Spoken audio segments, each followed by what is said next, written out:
Hi there. In this week's wrap, massive high fives to the matric class of 2024 for smashing records with their historic pass rate. Meanwhile, over in the political corner, the ANC had their January 8 celebrations. The crowd was smaller, but hey, dreams don't do headcounts, right? Switching gears, the Middle East might finally be getting a breather with talks of a ceasefire between Israel and Hamas. Things are developing really fast on that story, so check out our site, Explain Koza, for more on this. On the sports front, let's give Bafana Bafana some love for grabbing a win. From zeros to heroes, talk about a glow up. So, let's dive into these stories and more in this week's wrap, brought to you by myself, Verashni Pillay, and the Explain Koza team. First up, the matric class of 2024 was undoubtedly in a celebratory mood on Tuesday following the result of the matric results. And there's a reason to celebrate. The Department of Basic Education, DBE, revealed that the pass rate of 87.3 is the highest in the history of democratic South Africa. This means 9 out of 10 matriculants who sat for exams passed. This is an increase of 4.4% from 82.9% in 2023. Now, DBE Minister Siviwe Gharube presented the results at a presentation held in Gauteng on Monday evening following the approval of the Exam Quality Board, Umalusi. Gharube, who stepped into the role following last year's general elections and the formation of the Government of National Unity, said the focus should be on the quality of Mzansi's education rather than just the matric pass rate.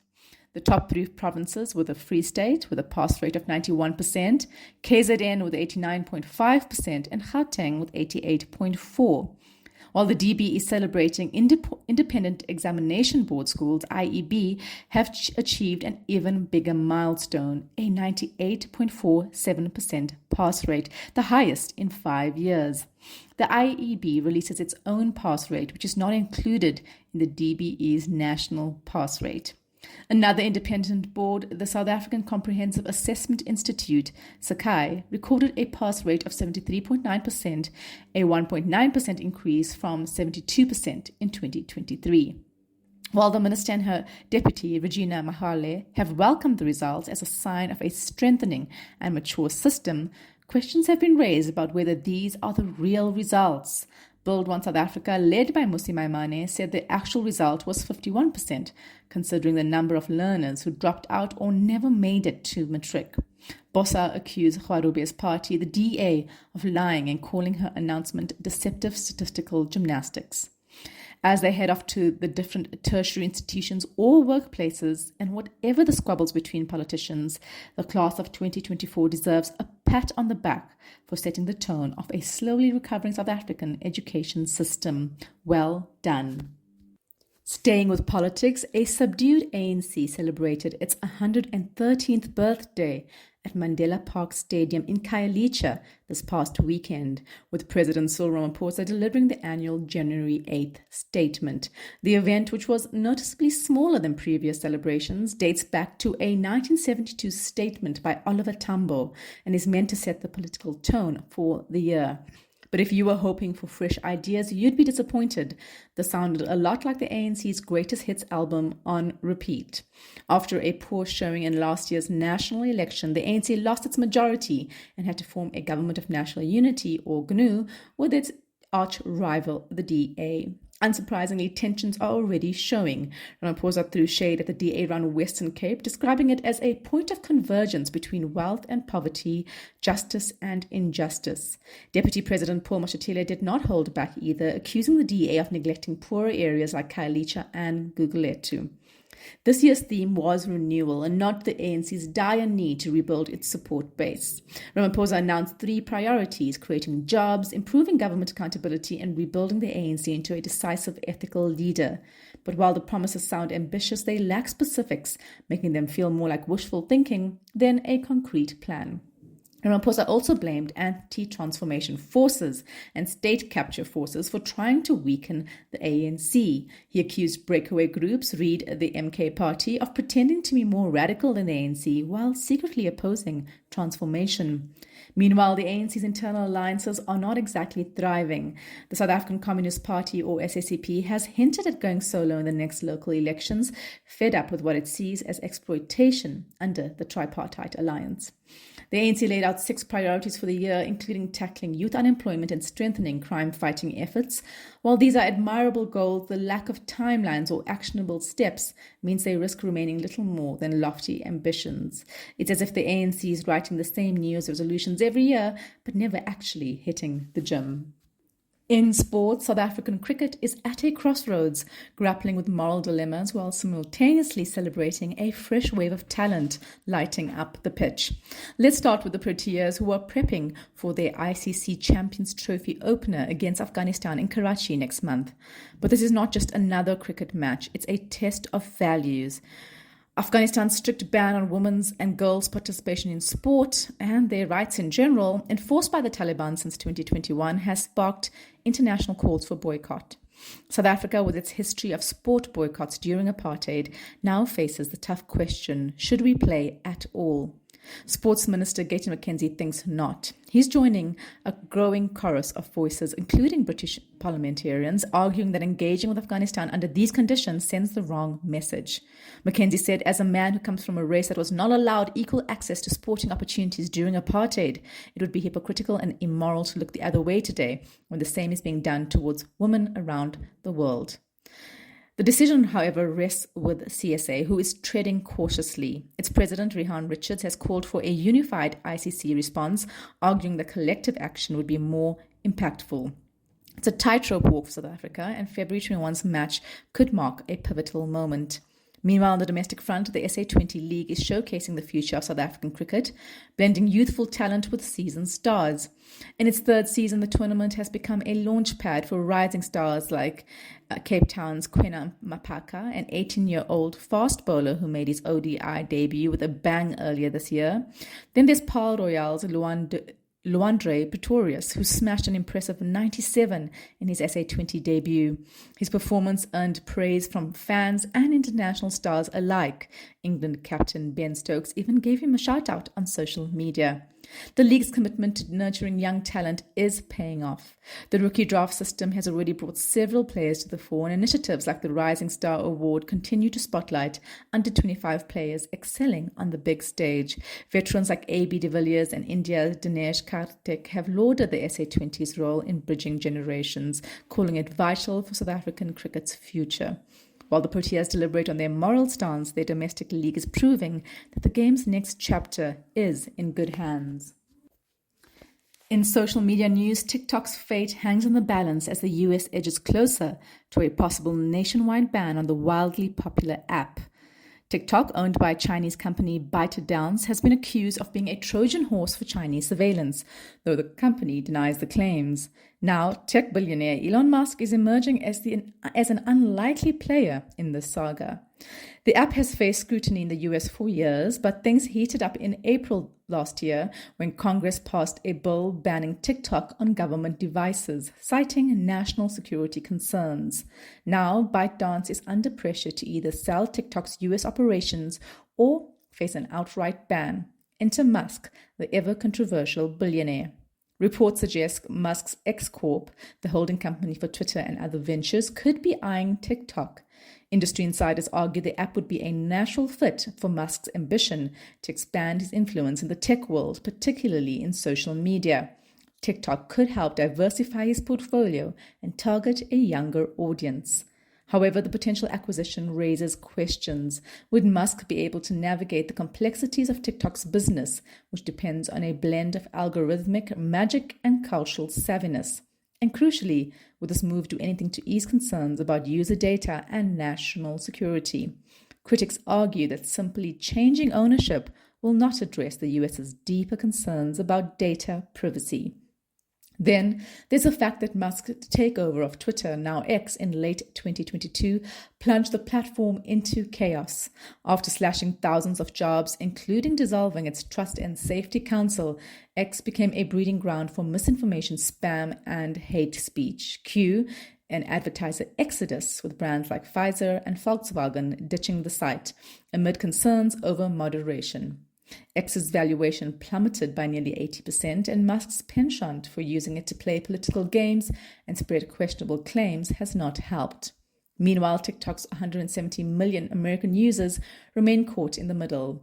The app has become a cultural juggernaut, shaping trends and even news consumption. The stakes are high, not just for TikTok's future, but for the global debate on data security and tech ownership. Back in South Africa, between load shedding, civil unrest, the Khaleesi divorce, South Africans have been through it all. However, we continue to be tested. Last year's increased cost of living spike has fueled a malnutrition problem among South Africa's poor. The Pietermaritzburg Economic Justice and Dignity Group tracks 47 supermarkets and 32 butcheries that target the low-income market, particularly women shoppers. It tracks costs in 6 key geographical areas, including Johannesburg, Durban, and Cape Town. Their December report reveals that the average cost of a household food basket in this market sat at 5,383 Rand and 38 cents at the end of last year. That was just over 145 Rand more than the same time the previous year. While that may seem like small change to us, it means cutting out nutritious food for those at the lower end of the economic scale. That's why these poorer households are struggling with the triple burden of malnutrition, undernutrition, hidden hunger, and overweight or obesity due to inadequate diets. Says the Pietermaritzburg Group, when the price of core foods increase, there is less money to secure other important, mostly nutritionally rich foods, which are essential for health and well-being and strong immune systems. These findings are confirmed by another recent survey, the National Food and Nutrition Security Survey, conducted by the Human Sciences Research Council, which takes a more comprehensive national look. Their results, released in October last year, confirms that many low-income households are unable to afford nutritious food, with only over 58% of those surveyed maintaining acceptable diets. Malnutrition not only has long-term health effects, but greatly influences economic development and growth. According to Mervyn Abrahams, a program coordinator from the Pietermaritzburg Group, child stunting leads to lower educational output, economic development, and lower economic productivity. Health Minister Dr. Aaron Motsoaledi revealed that more than 1,000 children had died of severe acute malnutrition in the past 2 years in South Africa, and the DA have called for action in the past. But, as we told you last week, South Africa's economy is looking up this year. Let's hope that means better nutrition all around. Also, South Africa's second largest political party, the Democratic Alliance, have called for action in the past from the Government of National Unity, of which they are part, around this issue, with its leader, John Steenhuisen, leading the charge as Minister of Agriculture. Perhaps the DA's stance on affordable groceries could become a defining aspect of his leadership in agriculture in 2025. And in finance news, cryptocurrency is having a moment in Africa. With Donald Trump's surprise win in the US presidential election last November, Bitcoin's value soared past the 2 million Rand mark in December, driven by his pro-crypto picks for top jobs. But closer to home, both Kenya and South Africa are primed for regulatory changes in the world of digital assets. In Kenya, the government has finally realized that its crypto market, which has an estimated 4 million investors, needs proper insight. The country's national treasury has drafted a new policy and bill to regulate cryptocurrencies, marking a big step forward for a space that's been running wild with scams and shady operators. The International Monetary Fund is cheering from the sidelines, having previously flagged Kenya's regulatory gaps as a reason for illicit activities. Meanwhile, South Africa's crypto market is buzzing too.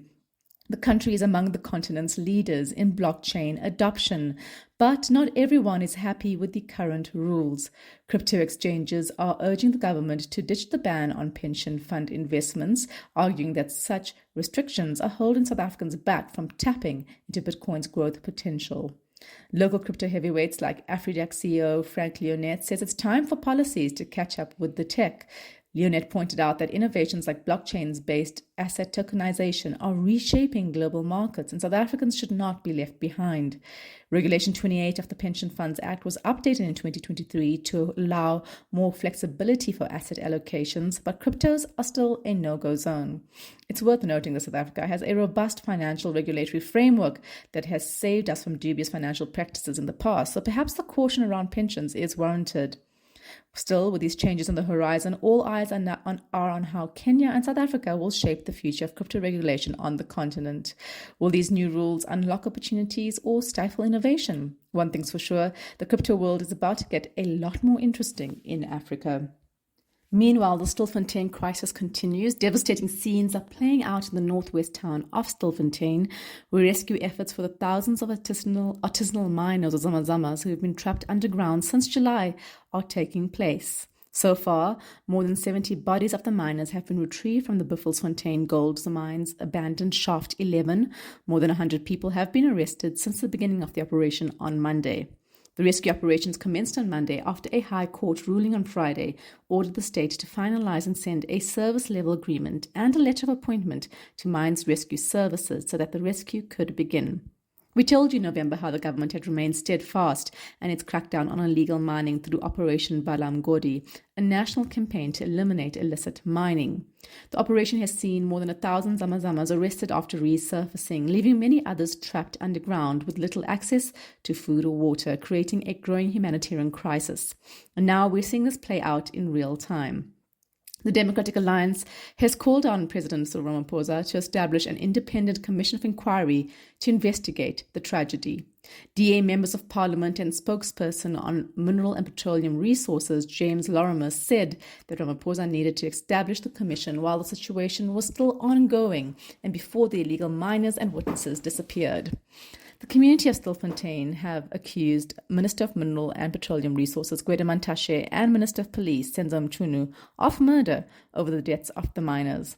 After an angry crowd hurled insults at them, the two ministers had to be spirited away. This is a tragedy that was preventable, but the actions of the police and comments like those made by Minister in the Presidency Khumbudzo Ntshavheni led to the preventable death of many of the miners who were afraid of being arrested. While we should all call out criminal activity, those responsible for the senseless crisis should also be held to account. Coming back to sports, from securing an AFCON bronze to setting their sights on World Cup glory, Bafana Bafana is dreaming big. And why not? South Africa's recent successes in African football are finally sparking a new wave of optimism. Early last year, the team clinched third place at the 2023 Africa Cup of Nations in Cote d'Ivoire. While it wasn't gold, the bronze medal marked a significant step forward for the national team, which hasn't seen much silverware since their iconic AFCON win way back in 1996.